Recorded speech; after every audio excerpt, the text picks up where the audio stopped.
हम लोग बात करते हैं गवर्नमेंट इनिशिएटिव की।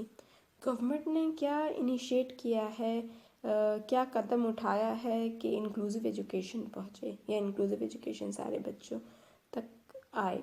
सबसे पहले हम बात करते हैं the integrated education for disabled children scheme दिसंबर 1974, जिसको हम IEDC कहते हैं। अब ये रिवाइज होके हो गया है IEDSS, मतलब inclusive education for disabled at secondary stage.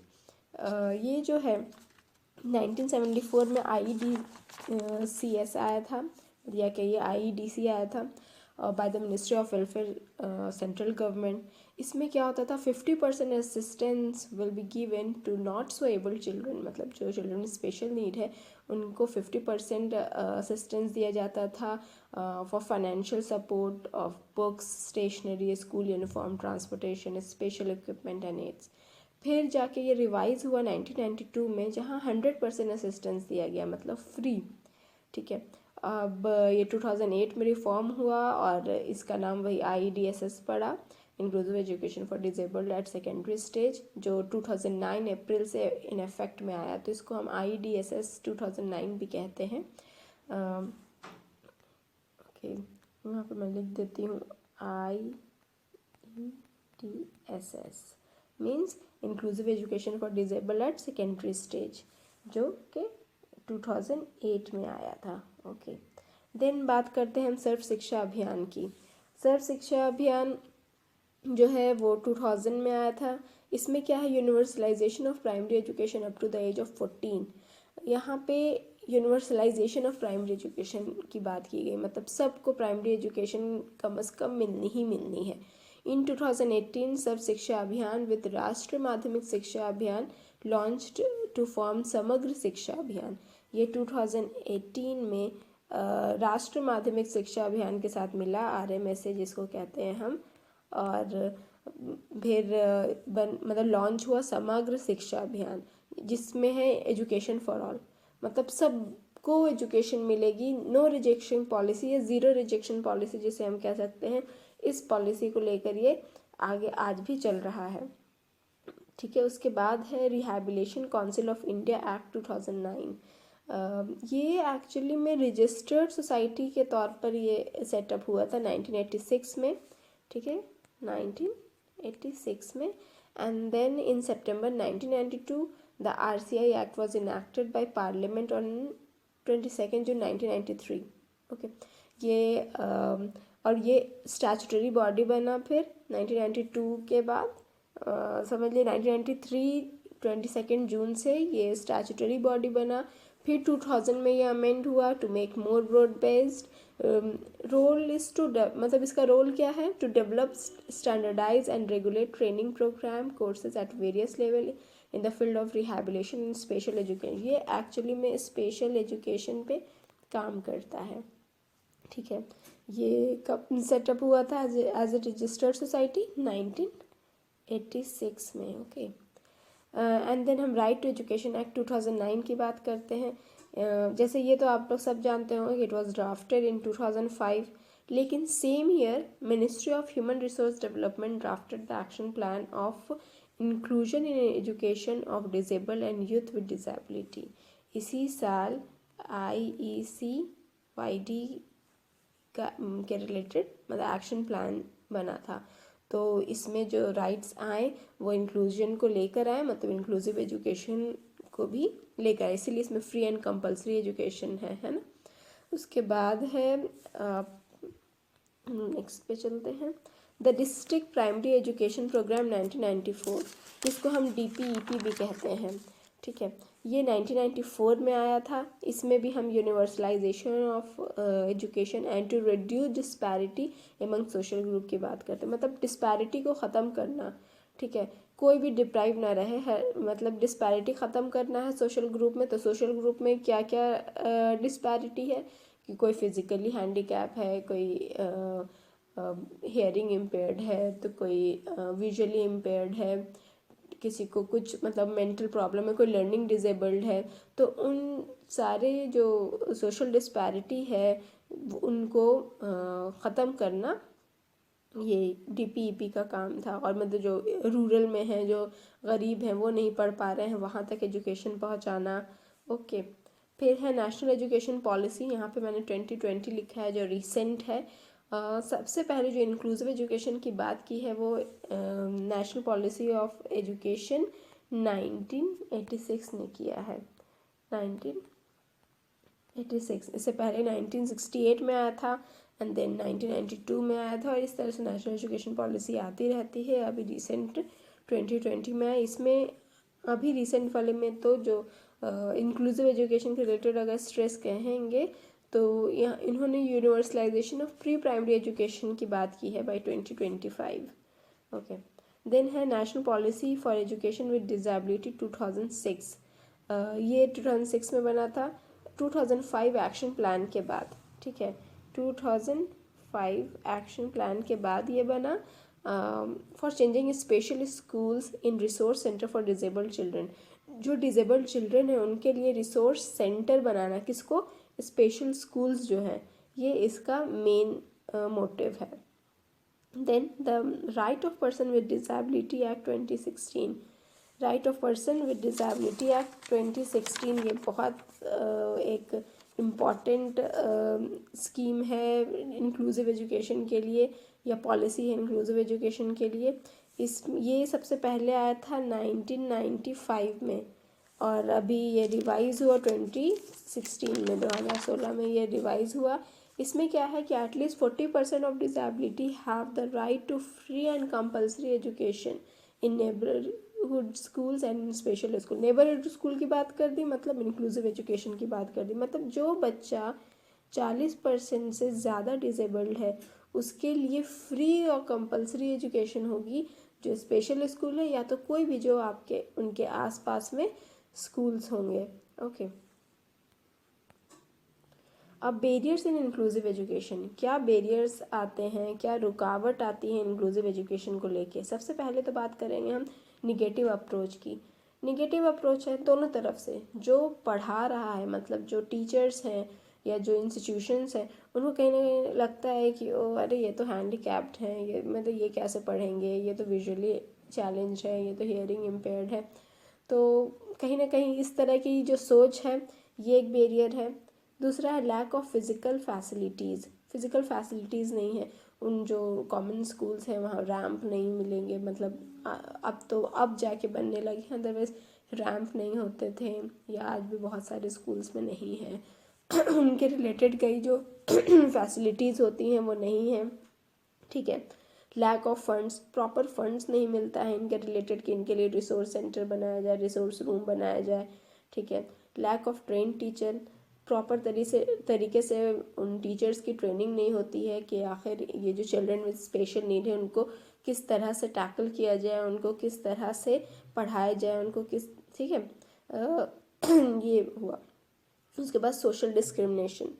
Social discrimination है ऑब्वियसली कि मतलब जो नॉर्मल बच्चे हैं और इन बच्चों से कहीं ना कहीं डिस्क्रिमिनेट किया जाता है।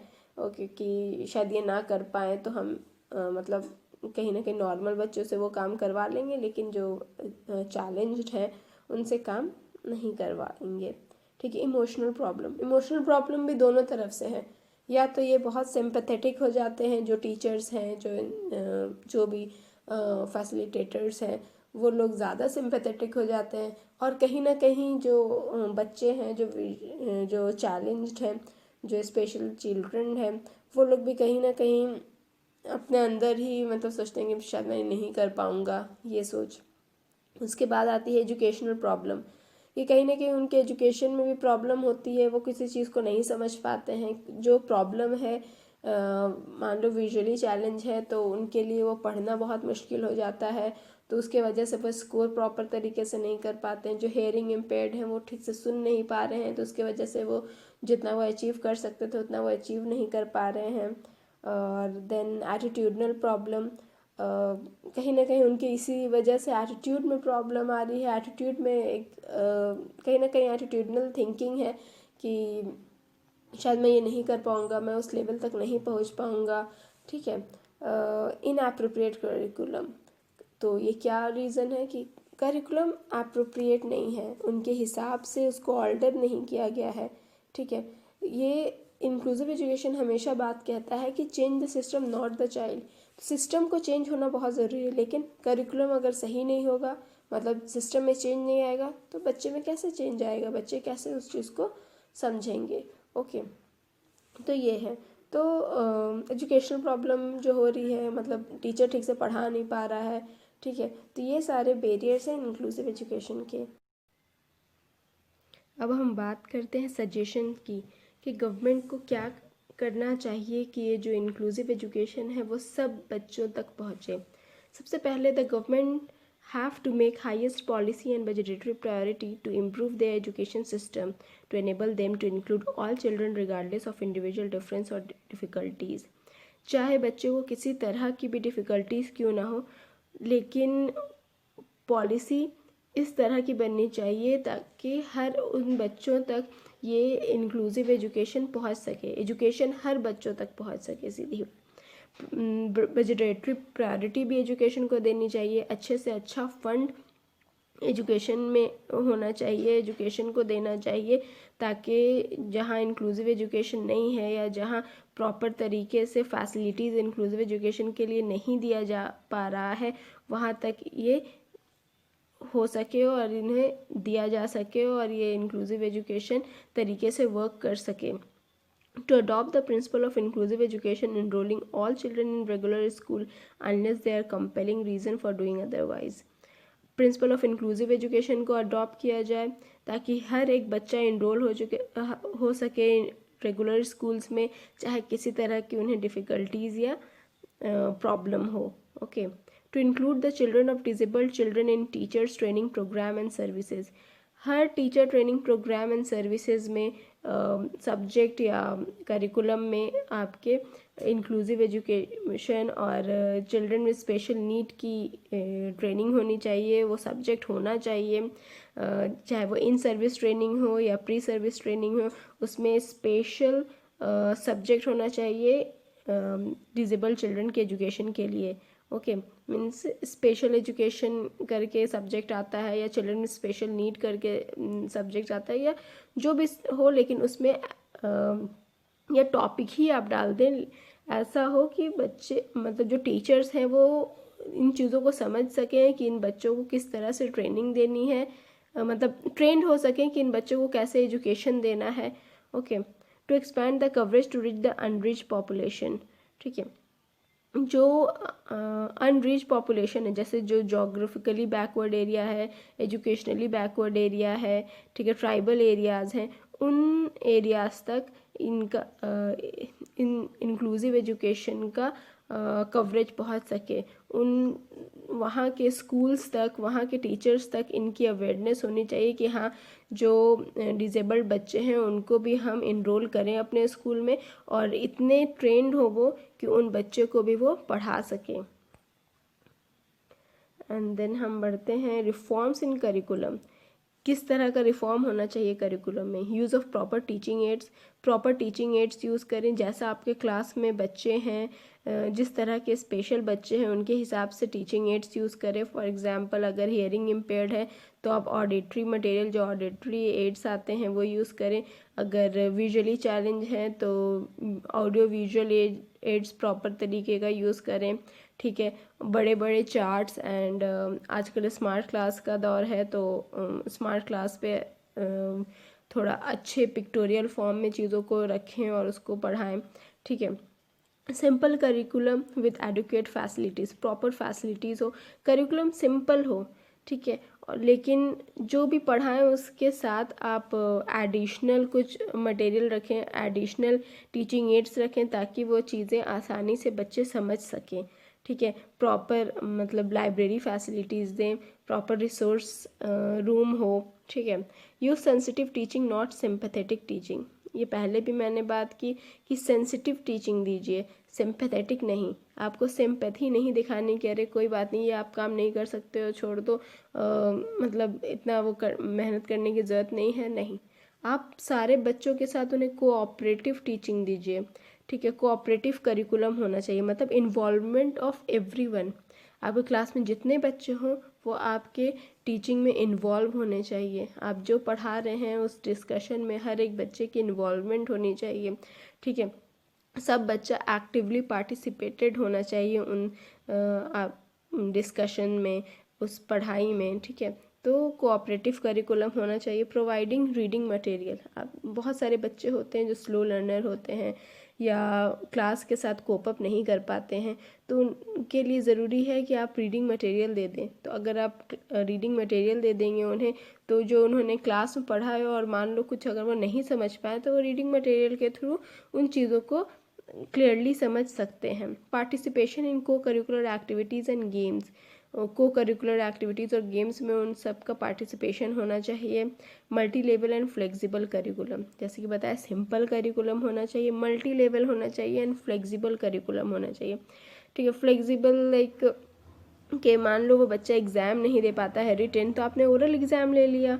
मल्टी लेवल होना चाहिए कि चलो इसमें कुछ मार्क्स आया, ठीक है, आपने मतलब क्लास असाइनमेंट ले लिया, फिर उसके बाद एक और असाइनमेंट या टेस्ट या कुछ एक्टिविटी करा ली, ठीक है। तो इस तरह से आपका करिकुलम वर्क अगर करे, आपकी टीचिंग मेथोडोलॉजी रहे, तो बच्चे के लिए ये आसान हो जाता है। Design of classroom for inclusive education, size of class क्या होना चाहिए, इतना बड़ा होना चाहिए, इतना स्पेशियस होना चाहिए कि कोई भी अगर स्पेशल बच्चा है तो उसके लिए प्रॉब्लम ना हो चलने में और वहाँ पे बैठने में और क्लास करने में, ठीक है। टीचिंग एड्स प्रॉपर होनी चाहिए, जैसे कि मैंने पहले भी बताया कि जिस तरह के बच्चे आपके क्लास में हो उसके अकॉर्डिंग आप टीचिंग एड्स यूज़ करें। क्लास को इंटरेस्टिंग बनाने के लिए एक इंटरेस्टिंग टीचिंग एड्स यूज़ करें, ठीक है। रिस्ट्रिक्शन ऑफ टाइम, टाइम को ज़्यादा लंबा ना करें, ठीक है। जितना एक लिमिटेड टाइम होगा, मीन्स बच्चे प्रॉपर तरीके से 25 मिनट्स पढ़ सकते हैं, उससे ज़्यादा नहीं। और ख़ास के जैसे बताया स्पेशल बच्चों में जैसे ADHD किसी को होता है या कोई भी छोटा बच्चा वो भी अगर है तो वो ज़्यादा देर तक आपको क्या कहते हैं वो इंटरेस्ट नहीं ले पाता है या किसी एक पर्टिकुलर चीज़ पे वो ज़्यादा देर तक ध्यान नहीं दे पाता है। तो अगर टाइम कम होगा तो वो जो चीज़ भी वो पढ़ रहा है वो आसानी से पढ़ पाएगा, और जहाँ टाइम ज़्यादा हुआ तो उसके जो वो कहीं कहीं और बाद में मतलब भटक जाएगा, खिड़की के बाहर देखने लगेगा, मीन्स, ठीक है। तो अटेंशन नहीं दे पाएगा वो प्रॉपर तरीके से पढ़ाई पे बच्चे। तो इसलिए टाइम जो है वो कम हो पढ़ाई का, उसके बाद आप कुछ और एक्टिविटी करा लें, लेकिन थोड़ा सा ही पढ़ाएं लेकिन अच्छे से पढ़ाएं, सीधी बात। Restriction of time, arrangement of light, light ऐसी हो कि ब्लैक बोर्ड पे जो भी आप लिख रहे हैं, वाइट बोर्ड पे जो भी आप लिख रहे हैं वो प्रॉपर तरीके से सारे लोग देख पाएँ। ख़ास के वो जो विजुअली चैलेंज है या जो हेयरिंग इम्पेयर्ड हैं, तो वो लोगों को जो विजुअली चैलेंज है उनको पास में बैठाएं ताकि वो अगर पार्शियली हैं तो वो बड़े बड़े टेक्स्ट को समझ सकें। डार्क चीज़ें आप लिखें ताकि वो आसानी से समझ पाएँ। जो हेयरिंग इम्पेयर्ड है वो तो पूरा आपके रिटन मटेरियल पे ही मतलब डिपेंड है, समझ लीजिए। और आपका फेस भी इस तरीके से होना चाहिए, उस पर इस तरह से लाइट पड़नी चाहिए कि वो लिप रीडिंग कर सकें, ठीक है। अटेंशन ऑफ फिज़िकल नीड्स, उनके फिज़िकल नीड्स का ध्यान दें, ठीक है। जो मान लो जो फिज़िकली हैंडीकैप्ड हैं उनको, मतलब मैंने बताया साइज़ ऑफ क्लास इतना बड़ा होना चाहिए कि उनके आने जाने में प्रॉब्लम ना हो। उनकी जो और फिज़िकल नीड्स हैं लाइक उनका स्टिक है, ये है वो है, वो सारी चीज़ें आसानी से क्लास में आ सके, रखा सके, इस तरह का ध्यान क्लासरूम में क्लासरूम के डिज़ाइन हो। Special attention to disabled children, और स्पेशल अटेंशन दे डिजेबल्ड चिल्ड्रन को, ठीक है। देन हम आते हैं कंक्लूजन की तरफ। Inclusive education responding to special need will thus have positive return for all people. ये इंक्लूसिव एजुकेशन जो है ये सिर्फ स्पेशल बच्चों के लिए ही बहुत फ़ायदेमंद या पॉजिटिव रिटर्न नहीं देगा, बल्कि ये सारे बच्चों को देगा, चाहे वो स्पेशल हो या नॉर्मल। क्योंकि हर एक बच्चा, हम इंक्लूसिव एजुकेशन में पढ़ रहे हैं तो हर एक बच्चे को जो पढ़ाने का तरीका जो टीचर यूज़ कर रहा है वो सबके लिए बराबर यूज़ कर रहा है, और वो ये जहन में रख के चल रहा है कि इस क्लास में स्पेशल बच्चे भी हैं। तो इससे फ़ायदा सिर्फ स्पेशल बच्चे को नहीं, बल्कि वो बच्चे जो नॉर्मल हैं वो भी बहुत अच्छे से समझ पा रहे हैं, और इससे उनका भी पॉजिटिव रिटर्न हो रहा है, उनके लिए भी वो क्लास इंटरेस्टिंग हो जा रही है ना। It is not our education system that have a right to a certain type of children. Therefore, it is the school system of a country that must be adjusted to meet the need of all its children. ठीक है, ये सिर्फ हमारा education system नहीं है कि यहाँ पे राइट जो है वो सिर्फ सर्टेन टाइप ऑफ पीपल के लिए है या सर्टेन टाइप ऑफ चिल्ड्रन के लिए है, कि जो नॉर्मल बच्चे हैं बस उन्हीं के लिए एजुकेशन है। नहीं, यहाँ पे हमारा राइट टू एजुकेशन है, एजुकेशन फॉर ऑल, राइट। तो मीन्स चाहे वो किसी तरह से भी डिफरेंट हो, किसी तरह की भी उसे डिफ़िकल्टीज़ हो, ठीक है, हमें उन्हें एजुकेशन देना है। ओके, सो कहाँ चेंज लाना है? स्कूल सिस्टम में, ना ही के बच्चे में। Change the system not the children. ठीक है, बच्चे को चेंज नहीं कीजिए, अपने क्लास को, अपने सिस्टम को चेंज कीजिए, अपने आप बच्चे में चेंज आएगा और एक पॉजिटिव चेंज आएगा। ओके, तो ये था इंक्लूसिव एजुकेशन। ठीक है, तो अगर आपको मेरा ये वीडियो पसंद आया हो तो इसे लाइक करें, शेयर करें और सब्सक्राइब भी करें। ठीक है, थैंक यू।